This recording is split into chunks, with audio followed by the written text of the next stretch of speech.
प्रभु की स्तुति। आप इस चैनल को रोजाना सुनकर एक साल में बाइबल पढ़ सकते हैं। Please subscribe and support. आज के बाइबल अध्याय अब Amazon music, tune in, Spotify और यूट्यूब म्यूजिक में उपलब्ध है। Please follow it. निर्गमन अध्याय 1। निर्गमन अध्याय 1। इस्राएल के पुत्रों के नाम जो अपने अपने घराने को लेकर याकूब के साथ मिस्र देश में आए, ये है, अर्थात रूबेन, शिमोन, लेवी, यहूदा, इस्साकार, जुबलून, बिन्यामीन, दान, नप्ताली, गाद और आशेर। और यूसुफ तो मिस्र में पहले ही आ चुका था। याकूब के निज वंश में जो उत्पन्न हुए वे सब 70 प्राणी थे। और यूसुफ और उसके सब भाई और उस पीढ़ी के सब लोग मर मिटे। और इस्राएल की संतान फूलने फलने लगी और वे लोग अत्यंत सामर्थी बनते चले गए और इतना अधिक बढ़ गए कि कुल देश उनसे भर गया। मिस्र में एक नया राजा गद्दी पर बैठा जो यूसुफ को नहीं जानता था। और उसने अपनी प्रजा से कहा, देखो, इस्राएली हमसे गिनती और सामर्थ्य में अधिक बढ़ गए हैं, इसलिए आओ हम उनके साथ बुद्धिमानी से बर्ताव करें। कहीं ऐसा न हो कि जब वे बहुत बढ़ जाए और यदि संग्राम का समय आ पड़े तो हमारे बैरियों से मिलकर हमसे लड़े और इस देश से निकल जाए। इसलिए उन्होंने उन पर बेगारी करने वालों को नियुक्त किया कि वे उन पर पहाड़ डाल डालकर उनको दुख दिया करें। तब उन्होंने फिरौन के लिए पितोम और रामसेस नाम भंडार वाले नगरों को बनाया। पर जो वे उनको दुख देते गए, त्यों वे बढ़ते और फैलते चले गए। इसलिए वे इस्राएलियों से अत्यंत डर गए। तो भी मिस्रियों ने इस्राएलियों से कठोरता के साथ सेवकाई करवाई और उनके जीवन को गारे, ईंट और खेती के भांति भांति के काम की कठिन सेवा से दुखी कर डाला। जिस किसी काम में वे उनसे सेवा करवाते थे उसमें वे कठोरता का व्यवहार करते थे। शिप्रा और पुआ नाम 2 इब्री भाइयों को मिस्र के राजा ने आज्ञा दी कि जब तुम इब्री स्त्रियों को बच्चा उत्पन्न होने के समय जन्मने के पत्थरों पर बैठी देखो, तब यदि बेटा हो तो उसे मार डालना और बेटी हो तो जीवित रहने देना। परंतु वे धाइयां परमेश्वर का भय मानती थी, इसलिए मिस्र के राजा की आज्ञा न मानकर लड़कों को भी जीवित छोड़ देती थी। तब मिस्र के राजा ने उनको बुलवाकर पूछा, तुम जो लड़कों को जीवित छोड़ देती हो तो ऐसा क्यों करती हो? धाइयों ने फिरौन को उत्तर दिया कि इब्री स्त्रियां मिस्री स्त्रियों के समान नहीं है। वे ऐसी फुर्तीली है कि धाइयों के पहुंचने से पहले ही उनको बच्चा उत्पन्न हो जाता है। इसलिए परमेश्वर ने धाइयों के साथ भलाई की और वे लोग बढ़कर बहुत सामर्थी हो गए। और धाइयां इसलिए कि वे परमेश्वर का भय मानती थी, उसने उनके घर बसाए। तब फिरौन ने अपनी सारी प्रजा के लोगों को आज्ञा दी कि इब्रियों के जितने बेटे उत्पन्न हो उन सबों को तुम नील नदी में डाल देना और सब बेटियों को जीवित रख छोड़ना। निर्गमन अध्याय 2। निर्गमन अध्याय 2। लेवी के घराने के एक पुरुष ने एक लेवी वंश की स्त्री को ब्याह लिया और वह स्त्री गर्भवती हुई और उसके एक पुत्र उत्पन्न हुआ। और यह देखकर कि वह बालक सुंदर है, उसे 3 महीने तक छिपा रखा। और जब वह उसे और छिपा न सकी, तब उसने उसके लिए सरकंडों की एक टोकरी लेकर उस पर चिकनी मिट्टी और राल लगाकर उसमें बालक को रखकर नील नदी के तीर पर कांसों के बीच छोड़ आई। उस बालक की बहन दूर खड़ी रही, कि देखे इसका क्या हाल होता है। तब फिरौन की बेटी नहाने के लिए नदी के तीर पर आई। उसकी सखिया नदी के तीर तीर टहलने लगी। तब उसने कांसों के बीच टोकरी को देखकर अपनी दासी को उससे ले आने के लिए भेजा।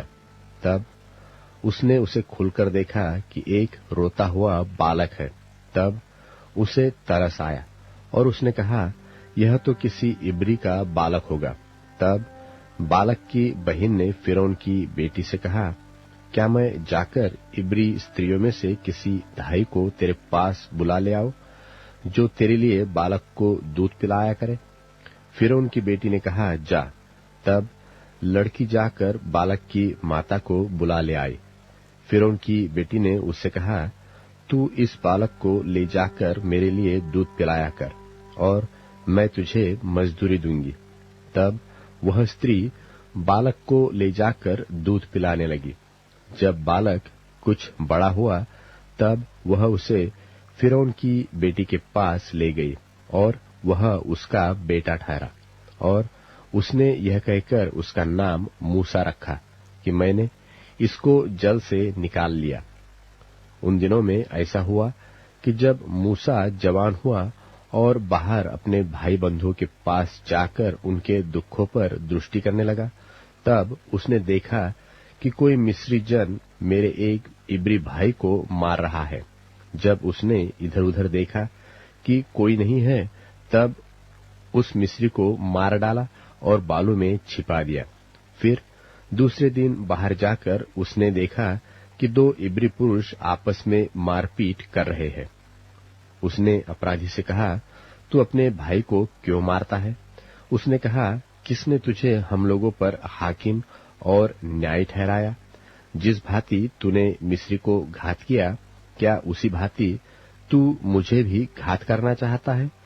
तब मूसा यह सोचकर डर गया कि निश्चय यह बात खुल गई है। जब फिरौन ने यह बात सुनी, तब मूसा को घात करने की युक्ति की।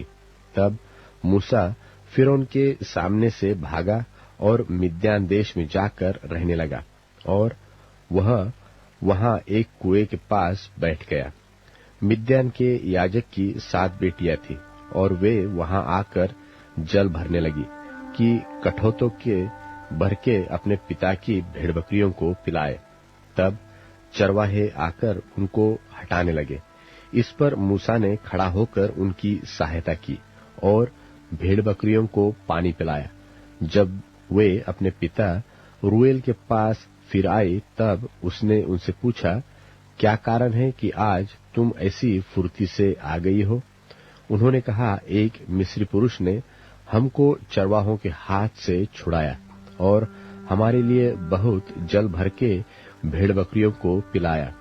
तब उसने अपनी बेटियों से कहा, वह पुरुष कहाँ है?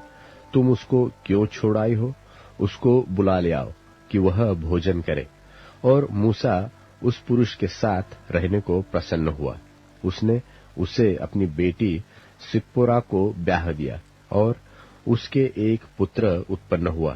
तब मूसा ने यह कहकर कि मैं अन्य देश में परदेशी हूँ, उसका नाम गेरशोम रखा।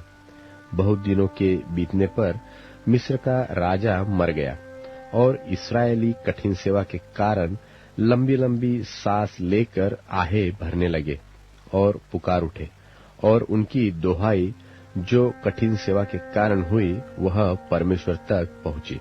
और परमेश्वर ने उनका कराहना सुनकर अपनी वाचा को, जो उसने इब्राहिम और इसहाक और याकूब के साथ बांधी थी, स्मरण किया। और परमेश्वर ने इस्राएलियों पर दृष्टि करके उन पर चित्त लगाया। लूका रचित सुसमाचार 3 अध्याय। तिबिरियुस कैसर के राज्य के 15वें वर्ष में, जब पुन्तियुस पिलातुस यहूदिया का हाकिम था, और गलील में हेरोदेस नाम चौथाई का इतुरैया, और त्रखोनितिस में उसका भाई फिलिप्पुस, और अबिलेने में लिसानियास चौथाई के राजा थे, और जब हन्ना और कैफा महायाजक थे, उस समय परमेश्वर का वचन जंगल में जकरिया के पुत्र यूहन्ना के पास पहुंचा। और वह यरदन के आसपास के सारे देश में आकर पापों की क्षमा के लिए मन फिराव के बपतिस्मा का प्रचार करने लगा। जैसे यशाया भविष्यद्वक्ता के कहे हुए वचनों की पुस्तक में लिखा है कि जंगल में एक पुकारने वाले का शब्द हो रहा है कि प्रभु का मार्ग तैयार करो, उसकी सड़कें सीधी बनाओ। हर एक घाटी भर दी जाएगी और हर एक पहाड़ और टीला नीचा किया जाएगा, और जो टेढ़ा है सीधा और जो ऊंचा नीचा है वह चौरस मार्ग बनेगा, और हर प्राणी परमेश्वर के उद्धार को देखेगा। जो भीड़ की भीड़ उससे बपतिस्मा लेने को निकल कर आती थी, उनसे वह कहता था, हे सांप के बच्चों, तुम्हें किसने जता दिया कि आने वाले क्रोध से भागो? सो मन फिराव के योग्य फल लाओ, और अपने अपने मन में यह न सोचो कि हमारा पिता इब्राहिम है, क्योंकि मैं तुमसे कहता हूं कि परमेश्वर इन पत्थरों से इब्राहिम के लिए संतान उत्पन्न कर सकता है। और अभी कुल्हाड़ा पेड़ों की जड़ पर धरा है, इसलिए जो जो पेड़ अच्छा फल नहीं लाता वह काटा और आग में झोंका जाता है। और लोगों ने उससे पूछा, तो हम क्या करें? उसने उन्हें उत्तर दिया कि जिसके पास 2 कुर्ते हों वह उसके साथ जिसके पास नहीं है बांट दे, और जिसके पास भोजन हो वह भी ऐसा ही करे। और महसूल लेने वाले भी बपतिस्मा लेने आए और उससे पूछा कि हे गुरु, हम क्या करें? उसने उनसे कहा, जो तुम्हारे लिए ठहराया गया है उससे अधिक न लेना। और सिपाहियों ने भी उससे यह पूछा, हम क्या करें? उसने उनसे कहा, किसी पर उपद्रव न करना और न झूठा दोष लगाना, और अपनी मजदूरी पर संतोष करना। जब लोग आस लगाए हुए थे और सब अपने अपने मन में यूहन्ना के विषय में विचार कर रहे थे कि क्या यही मसीह तो नहीं है, तो यूहन्ना ने उन सब से उत्तर में कहा कि मैं तो तुम्हें पानी से बपतिस्मा देता हूं, परंतु वह आने वाला है जो मुझसे शक्तिमान है, मैं तो इस योग्य भी नहीं कि उसके जूतों का बंध खोल सकूं। वह तुम्हें पवित्र आत्मा और आग से बपतिस्मा देगा। उसका सूप उसके हाथ में है, और वह अपना खलिहान अच्छी तरह से साफ करेगा, और गेहूं को अपने खत्ते में इकट्ठा करेगा, परंतु भूसी को उस आग में जो बुझने की नहीं जला देगा। सो वह बहुत सी शिक्षा दे देकर लोगों को सुसमाचार सुनाता रहा। परंतु उसने चौथाई देश के राजा हेरोदेस को उसके भाई फिलिप्पुस की पत्नी हेरोदियास के विषय और सब कुकर्मों के विषय में जो उसने किए थे उलाहना दिया। इसलिए हेरोदेस ने उन सब से बढ़कर यह कुकर्म भी किया कि यूहन्ना को बंदी गृह में डाल दिया। जब सब लोगों ने बपतिस्मा लिया और यीशु भी बपतिस्मा लेकर प्रार्थना कर रहा था, तो आकाश खुल गया और पवित्र आत्मा शारीरिक रूप में कबूतर की नाई उस पर उतरा, और यह आकाशवाणी हुई कि तू मेरा प्रिय पुत्र है, मैं तुझसे प्रसन्न हूं। जब यीशु आप उपदेश करने लगा तो लगभग 30 वर्ष की आयु का था, और जैसा समझा जाता था यूसुफ का पुत्र था, और वह एली का, और वह मत्तात का, और वह लेवी का, और वह मलकी का, और वह यन्ना का, और वह यूसुफ का, और वह मत्तियाह का, और वह आमोस का, और वह नहूम का, और वह असल्याह का, और वह नोगह का, और वह मात का, और वह मत्तित्याह का, और वह शिमी का, और वह योसेख का, और वह योदाह का, और वह यूहन्ना का, और वह रेसा का, और वह जरुब्बाबिल का, और वह शालतिएल का, और वह नेरी का, और वह मलकी का, और वह अद्दी का, और वह कोसाम का, और वह इल्मोदाम का, और वह एर का, और वह यीशु का, और वह इलाजार का, और वह योरीम का, और वह मत्तात का, और वह लेवी का, और वह शमोन का, और वह यहूदाह का, और वह यूसुफ का, और वह योनान का, और वह इल्याकीम का, और वह मलेआह का, और वह मिन्नाह का, और वह मत्तात का, और वह नातान का, और वह दाऊद का, और वह यिशै का, और वह ओबेद का, और वह बोअज का, और वह सलमोन का, और वह नहशोन का, और वह अम्मीनादाब का, और वह अरनी का, और वह हिश्रोन का, और वह फिरिस का, और वह यहूदाह का, और वह याकूब का, और वह इसहाक का, और वह इब्राहीम का, और वह तिरह का, और वह नाहोर का, और वह सरूग का, और वह रऊ का, और वह फिलिग का, और वह एबीर का, और वह शिलह का, और वह केनान का, और वह अरफग्यद का, और वह शेम का, और वह नूह का, और वह लिमिक का, और वह मतुशिलह का, और वह हनोक का, और वह यिरिद का, और वह महलेल का, और वह केनान का, और वह इनोश का, और वह शेत का, और वह आदम का, और वह परमेश्वर का था। लूका रचित सुसमाचार 4 अध्याय। फिर यीशु पवित्र आत्मा से भरा हुआ यरदन से लौटा और 40 दिन तक आत्मा के सिखाने से जंगल में फिरता रहा, और शैतान उसकी परीक्षा करता रहा। उन दिनों में उसने कुछ न खाया, और जब वे दिन पूरे हो गए तो उसे भूख लगी। और शैतान ने उससे कहा, यदि तू परमेश्वर का पुत्र है तो इस पत्थर से कह कि रोटी बन जाए। यीशु ने उसे उत्तर दिया कि लिखा है, मनुष्य केवल रोटी से जीवित न रहेगा। तब शैतान उसे ले गया और उसको पल भर में जगत के सारे राज्य दिखाए, और उससे कहा, मैं यह सब अधिकार और इनका विभव तुझे दूंगा, क्योंकि वह मुझे सौंपा गया है, और जिसे चाहता हूं उसी को दे देता हूं। इसलिए यदि तू मुझे प्रणाम करे तो यह सब तेरा हो जाएगा। यीशु ने उसे उत्तर दिया, लिखा है कि तू प्रभु अपने परमेश्वर को प्रणाम कर और केवल उसी की उपासना कर। तब उसने उसे यरूशलेम में ले जाकर मंदिर के कंगूरे पर खड़ा किया और उससे कहा, यदि तू परमेश्वर का पुत्र है तो अपने आप को यहां से नीचे गिरा दे, क्योंकि लिखा है कि वह तेरे विषय में अपने स्वर्गदूतों को आज्ञा देगा कि वे तेरी रक्षा करें, और वे तुझे हाथों हाथ उठा लेंगे, ऐसा न हो कि तेरे पांवों में पत्थर से ठेस लगे। यीशु ने उसको उत्तर दिया, यह भी कहा गया है कि तू प्रभु अपने परमेश्वर की परीक्षा न करना।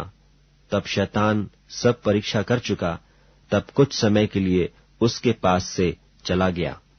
फिर यीशु आत्मा की सामर्थ से भरा हुआ गलील को लौटा, और उसकी चर्चा आसपास के सारे देश में फैल गई, और वह उनकी आराधनालयों में उपदेश करता रहा, और सब उसकी बड़ाई करते थे। और वह नासरत में आया, जहां पाला पोसा गया था, और अपनी रीति के अनुसार सब्त के दिन आराधनालय में जाकर पढ़ने के लिए खड़ा हुआ।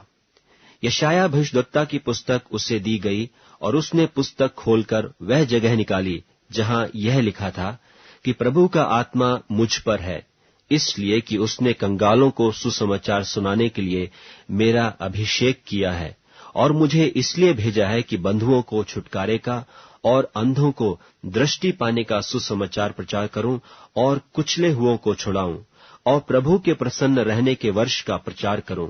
तब उसने पुस्तक बंद करके सेवक के हाथ में दे दी और बैठ गया, और आराधनालय के सब लोगों की आंख उस पर लगी थी।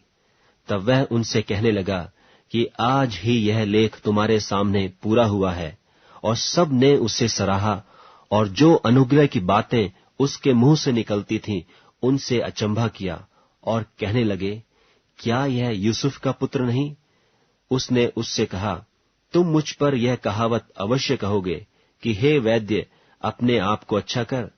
जो कुछ हमने सुना है कि कफरनहूम में किया गया है, उसे यहाँ अपने देश में भी कर। और उसने कहा, मैं तुमसे सच कहता हूँ, कोई भविष्यवक्ता अपने देश में मान सम्मान नहीं पाता।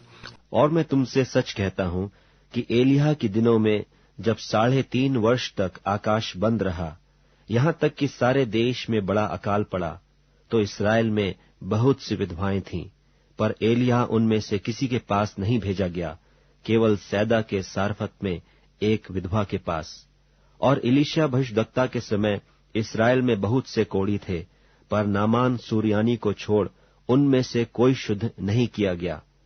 ये बातें सुनते ही जितने आराधनालय में थे सब क्रोध से भर गए, और उठकर उसे नगर से बाहर निकाला, और जिस पहाड़ पर उनका नगर बसा हुआ था उसकी चोटी पर ले चले कि उसे वहां से नीचे गिरा दें, पर वह उनके बीच में से निकलकर चला गया। फिर वह गलील के कफरनहूम नगर में गया और सब्त के दिन लोगों को उपदेश दे रहा था। वे उसके उपदेश से चकित हो गए, क्योंकि उसका वचन अधिकार सहित था। आराधनालय में एक मनुष्य था जिसमें अशुद्ध आत्मा थी। वह ऊंचे शब्द से चिल्ला उठा, हे यीशु नासरी, हमें तुझसे क्या काम? क्या तू हमें नाश करने आया है? मैं तुझे जानता हूं, तू कौन है? तू परमेश्वर का पवित्र जन है। यीशु ने उसे डांट कर कहा, चुप रह और उसमें से निकल जा। तब दुष्टात्मा उसे बीच में पटक कर बिना हानि पहुंचाए उसमें से निकल गई। इस पर सबको अचंभा हुआ और वे आपस में बातें करके कहने लगे, यह कैसा वचन है कि वह अधिकार और सामर्थ के साथ अशुद्ध आत्माओं को आज्ञा देता है और वे निकल जाती हैं। सो चारों ओर हर जगह उसकी धूम मच गई। वह आराधनालय में से उठकर शमौन के घर में गया, और शमौन की सास को ज्वर चढ़ा हुआ था, और उन्होंने उसके लिए उससे विनती की। उसने उसके निकट खड़े होकर ज्वर को डांटा, और वह उस पर से उतर गया, और वह तुरंत उठकर उनकी सेवा टहल करने लगी। सूरज डूबते समय जिन जिन के यहाँ लोग नाना प्रकार की बीमारियों में पड़े हुए थे, वे सब उन्हें उसके पास ले आए, और उसने एक एक पर हाथ रखकर उन्हें चंगा किया। और दुष्टात्मा भी चिल्लाती और यह कहती हुई कि तू परमेश्वर का पुत्र है, बहुतों में से निकल गई। पर वह उन्हें डांटता और बोलने नहीं देता था, क्योंकि वे जानते थे कि यह मसीह है। जब दिन हुआ तो वह निकलकर एक जंगली जगह में गया, और भीड़ की भीड़ उसे ढूंढती हुई उसके पास आई और उसे रोकने लगी कि हमारे पास से न जा। परंतु उसने उनसे कहा, मुझे और नगरों में भी परमेश्वर के राज्य का सुसमाचार सुनाना अवश्य है, क्योंकि मैं इसीलिए भेजा गया हूँ। और वह गलील के आराधनालयों में प्रचार करता रहा। भजन संहिता अध्याय 26। भजन संहिता अध्याय 26। हे यहोवा, मेरा न्याय कर, क्योंकि मैं खराई से चलता रहा हूँ, और मेरा भरोसा यहोवा पर अटल बना है। हे यहोवा, मुझको जांच और परख, मेरे मन और हृदय को परख, क्योंकि तेरी करुणा तो मेरी आंखों के सामने है, और मैं तेरे सत्य मार्ग पर चलता रहा हूँ। मैं निकम्मी चाल चलने वालों के संग नहीं बैठा, और न मैं कपटियों के साथ कहीं जाऊंगा। मैं कुकर्मियों की संगति से घृणा रखता हूँ, और दुष्टों के संग न बैठूंगा। मैं अपने हाथों को निर्दोषता के जल से धोऊंगा। तब हे यहोवा, मैं तेरी वेदी की प्रदक्षिणा करूंगा, ताकि तेरा धन्यवाद ऊंचे शब्द से करूं, और तेरे सब आश्चर्य कर्मों का वर्णन करूं। हे यहोवा, मैं तेरे धाम से, तेरे महिमा के निवास स्थान से प्रीति रखता हूं। मेरे प्राण को पापियों के साथ और मेरे जीवन को हत्यारों के साथ न मिला। वे तो ओछापन करने में लगे रहते हैं, और उनका दाहिना हाथ घूस से भरा रहता है, परंतु मैं तो खराई से चलता रहूंगा। तू मुझे छुड़ा ले और मुझ पर अनुग्रह कर। मेरे पांव चौरस स्थान में स्थिर है, सभाओं में मैं यहोवा को धन्य कहा करूंगा। अब Amazon music, tune in, Spotify और यूट्यूब म्यूजिक में उपलब्ध है। Please follow it.